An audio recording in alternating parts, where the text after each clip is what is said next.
Hey, it's Chanel here, and I thought I'd do this quick video today because I'm about to prepare my dog's meals and I'm about to stuff their Kongs as well and explain a little bit about why we use Kongs and how we use them and how to get the best out of them. So a lot of people have heard about using Kong toys before. This is the Kong Classic. And that's probably the most common one you might have seen. It was, I think, the first one that they brought out. I think they call it the original Kong. And you put the food inside. It's got a hole in the other end to stop your dog from getting suction in there and getting their tongue caught, which has happened before. So it is important to make sure that there is a hole in the other end so that the air can flow through and they don't get stuck. So there has been some accidents like that, but usually with the imitation ones. So you can get cheap imitation Kongs from like the $2 shops and they don't have that hole in the end, which makes them not as safe. By the way, this is Ellie, and I thought I'd let Ellie join us today because every time Ellie is not in my videos, which is most of the time, she likes to make as much noise as possible so that I get this squeaking in the background. So if you've ever wondered what that screeching in the background noise of my videos is, this is it. Ellie's been part of our family for about 11 and a half years. She was the first pet that Jamie and I got together before Lola, and she's a Quaker parrot. They can live for like 30 years, so that's her. And when we're talking about enrichment and providing toys and different ways for animals to get their food out, this isn't just for dogs. So we make sure that we provide Ellie with things that she can do in her cage as well, like putting food into things that are challenging to get it out and stuff like that. So what I've got here is, when I dish up the dog's food, it goes into a puzzle bowl so that it takes them longer to eat. And that's the closest thing to a bowl that we use most of the time. And it can make them eat as much as 10 times slower than normal.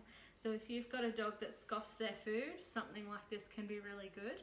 And I find these ones that are a maze all the way around slow them down much more than the bowls that just have the sticky uppy bits in the middle, if you know what I mean.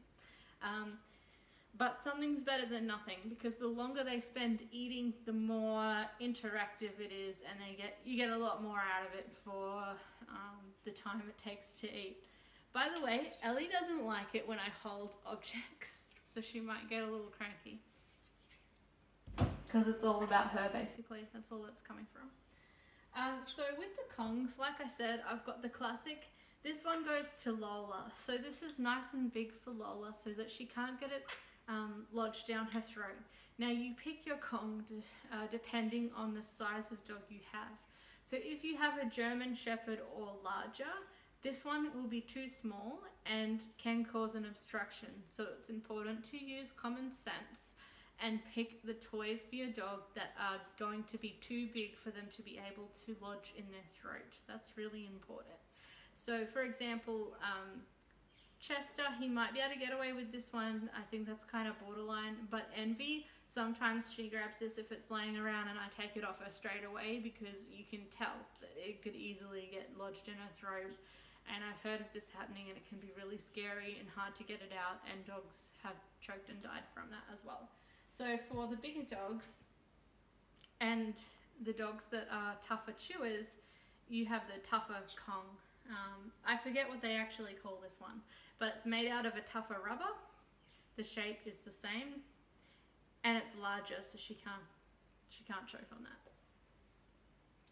Now, leave a comment if you've ever used a Kong toy or similar and found that your dog either isn't interested in it or gets the food out straight away within like 30 seconds and then it's done and there's like no point. Thanks Sarah, an extreme Kong. Kong Extreme. Kong Classic, Kong Extreme. By the way, I'm not sponsored by Kong. I'd love it if they would. So if anyone knows anyone in Kong, could you just like let them know? Because I'm just promoting this stuff for free, okay? Because I like it. Alright, I would anyway. So then what I really like is the Kong Genius toys. So the Genius ones, I guess they think the dogs are smarter, but I think just about any dog can figure this out. You'd be amazed what your dog can do getting the food out. So here's one model, and by the way, all of these Kongs that I have, I've had for probably a couple of years of use, and they're still going strong. You can see this one has some bite marks in it, but they're not breaking them. And I've got strong, determined dogs. So one of the reasons they're not getting really wrecked is it is a good product, but also because I don't leave them out in the yard. Once the dog's eaten their meal out of this, I take it away and wash it in the dishwasher, because I don't buy things that can't go in the dishwasher. And then it's ready to go again, but it's kept, you know, inside until it's used. It doesn't stay out in the sun for long, because laying around in the yard in the sun is what's going to wreck it. Another one of the Kong Genius ones is this bone-shaped one. This one is a little damaged because it does have some weaker spots there, so that needs replacing. And this kind of bottle-shaped one. So it has a small hole at the top and an X-shaped hole on the side and on the bottom. So as you can imagine, it would be pretty hard using just your mouth to be able to get food out of these.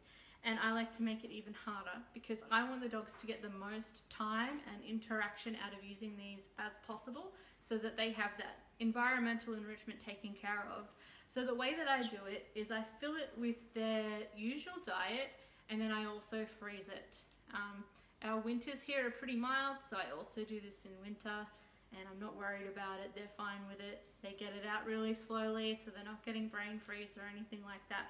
But it makes it last way longer, and the whole point is that it keeps them occupied and quiet for probably a good 45 minutes. So, the other way that people go wrong when they're using this kind of toy is that they leave it around in the yard all the time, so they perish in the sun, they don't last as long, and the dog also gets used to it being there, and it's not as special. So you want to keep these valuable and special, so that's why I have several of them. I've got 5 at the moment. I had 6, one's broken, so I need to get one more, because what I like to do is give them one, then come back, take it away when they're finished, put it in the wash, and then the next day give them the other one, and keep rotating so that it keeps its value. If you've got this laying around, not only will it get wrecked, but it'll lose some value to the dog. But the even bigger mistake that people make is that they give their dog, like, they've been taught, right, that a Kong is good for occupying your dog when you're out and at work and stuff, which it is. But they also are used to giving their dog breakfast in the morning before they go to work. So they give their dog a full breakfast in their bowl, or they leave out a bowl of dry food. And then they're like, well, I also want to keep you occupied, dog, so here's this as well, and it's got food in it that's really hard to get out. And then they wonder why their dog's not interested in getting out the food. It's because they're full. If you're hungry, you're going to go, trust me, I know, to a lot more effort to find food than if you're already full. I get hangry, and when I'm hangry, I will go to the ends of the earth to get some good food. But if I'm full, you can't even ask me what I'm going to feel like later for dinner. I don't know, because you have to be hungry to really care.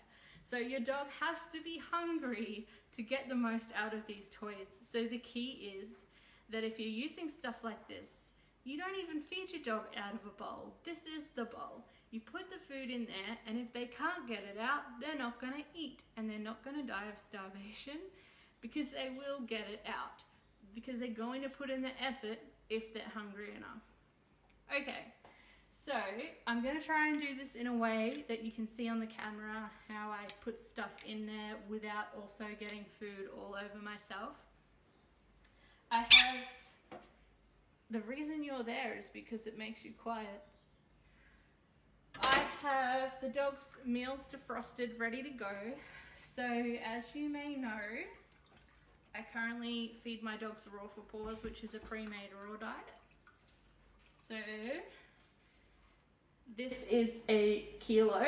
This is turkey flavour. There's 2 kilos here, which would feed all 3 of my dogs for an entire day. So I have the choice to either feed them that all at once at the end of the day, or to divide some into the Kongs, freeze it overnight, give them that for breakfast on a morning that I'm going to be busy, and then give them the rest that night. So that's what I'm doing now. While I'm preparing their evening meal, some of it's going into the Kongs for the next day. That will be their breakfast, but I know that their total amount for that day is roughly the same. So just opening those up. So I advocate to feed a raw diet, whether you do a pre-made one or a pre-bought one, and I mix and match. So sometimes I'll get them bones, chicken frames, chicken necks, lamb necks, lamb brisket. I don't feed a lot of beef because Chester is sensitive to beef. But also some fish, and then this for the rest. And this has fruit and veg in it as well. I'll sometimes put some eggs in it. But the good thing about doing a pre-made one is I don't have to think about it. And there's lots of great brands of this, and there's more coming to the market all the time. But it just makes it easier if you don't want to do the guesswork of making sure that you've got enough nutrition and that sort of thing in your dog's diet. I think the key though is variety. So anyway, first I'm going to fill up these Kongs. My nose just started itching. Every time I'm preparing dog food and I can't touch my face and things, my face starts getting itchy. Let me know if you relate. Alright, so it doesn't take that long or that much extra effort in your day to fill up some Kongs while you're preparing the food and pop them in the freezer. We've got a separate dog freezer that looks after all of our pre-bought... Hey? She never talks when I want her to look after all our pre-bought food, bones, and I put the Kongs in there so I don't have to worry about it contaminating other food. If you need to put it in your freezer with all of your food, I just put it in a plastic bag first, and then that can help protect everything. So when you're stuffing these ones with these X-shaped holes in it, just give it a squeeze to make the hole as big as you can. And then I'm just going to use a knife, or you could use a spoon, and put that in there. And I'm not going to hold it up the whole time because that's going to be a guarantee for me to get it everywhere. But another thing you could do, and look, I haven't done this, I want to do it out of curiosity, is that you could weigh the Kong before and after to see how much food you're fitting in there. And I would definitely recommend doing that if your dog's on a diet for their weight, so that you make sure you're not accidentally overfeeding. If your dog's on a weight control diet, another thing you might want to do is weigh their treats, because a big mistake that people make is treats and Kongs like this they add in on top of the dog's daily diet and then keep what goes into the bowl the same.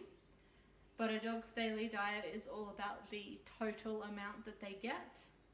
And it's just like us. If we're adding in a bunch of extra snacks, it's all extra calories, and we don't want our dogs getting overweight, because we're the ones that can control how heavy our dogs get. So it's up to us to make sure that that doesn't happen, because an overweight dog's not a healthy dog. Okay, putting that in there. Now while I'm doing this, because I'm concentrating on 2 things at once, if you have any other questions about anything dog related, especially dog training related, leave it in the comments, and if I catch it, I can answer you while I'm doing this and multitask. And if I miss your question now, I will answer it on the next live. Another thing that I like to talk about when it comes to feeding, and I touched on this before, is about leaving food out in the bowls. And sometimes people have a really hard time of giving that up. I think oftentimes we feel bad for our dogs because dogs always look hungry. But that's just what dogs are like. They are designed to always look hungry. Because when you think about it, if they were in the wild, they've got to be opportunistic. They've got to take every opportunity that might come up to get food into them because they can't guarantee when their next meal is going to be. So that's why no matter how much you feed your dog, most dogs will always still beg at the table and look like they're hungry. And I've met people that had very overweight dogs, and I have mentioned it because I will, and they have said, oh, but he just always looks hungry, I can't help it, I just have to give him something because he looks hungry. But if you feed your dog every time they look hungry, they're going to end up like a barrel and they're going to end up with a lot of health problems. Okay, so that's one. I'm going to do this bigger one because it's got a bigger hole, so it's going to be a bit quicker to fill up.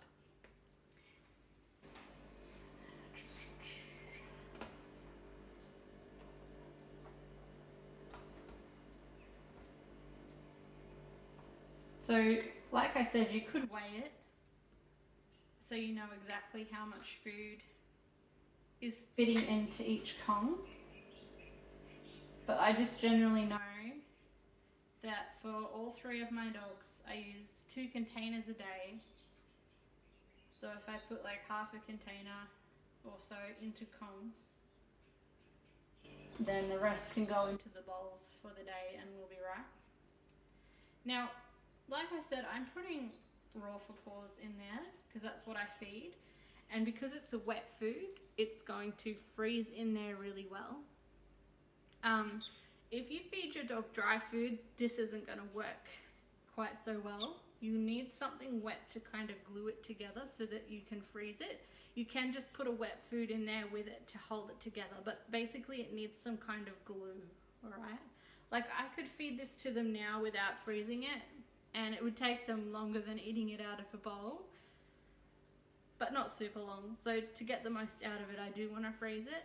But if you just put dry biscuits in there, they're going to fall straight out and the dog's going to eat it really quickly. And then you're going to say, yeah, these don't work very well to occupy my dogs. But I had a client recently, and this was one of the things that we changed about their dog's daily routine and eating routine because of barking through the day. We also changed other things, but they said that this helped immensely because the dogs are obviously quiet while they're eating it, but then they're also quiet when they're tired after eating it because this is a workout for them as well. Doesn't mean you don't have to give them any other exercise or training, but this is a workout because it exercises their jaw. Dogs need jaw exercises. Again, if they are in the wild and they're eating something off the bone, then they're going to need, then they're working their jaws, and so we need to make sure that we have some way to give them that as well. I thought I heard her poop on me before, and she did. I was right. Okay, so then we have the bowls. Like I said, these slow them down a lot as well. So I'm going to fill up all the Kongs. I'm going to pop them in the freezer. Tomorrow the dogs will get those when I leave for work because I have clients in the morning. That'll keep them occupied and then leave them tired and satisfied. And when they eat their dinner tonight, it'll be out of this, so that'll slow them down as well. And it's just one of the many ways that you can get the most out of what your dog's already eating and feeding them. Other things that you can do is use their food in training. You can hide their food around the backyard. You can sprinkle it around. Because it all relates back to getting the most out of what we're already giving them, having them work for it in some way. She's so cranky. Having them work for it in some way. Not overfeeding them, and challenging their minds, and just some easy tweaks to the way that we feed them rather than putting it just in a normal bowl can make a huge difference to the well-being of our dogs and how happy they are, because it keeps their minds mentally active. So try implementing this into your daily routine and see what a difference it makes, and let me know in the comments if there's something that you found can help your dog to get the most out of what they're eating for their diet that I haven't mentioned. Let me know that in the comments as well. And of course, if you have any questions that you'd like me to talk about, put that there too, and I'll answer it in another video. I hope you've had a fantastic Monday and enjoy the rest of your week, and I'll see you soon.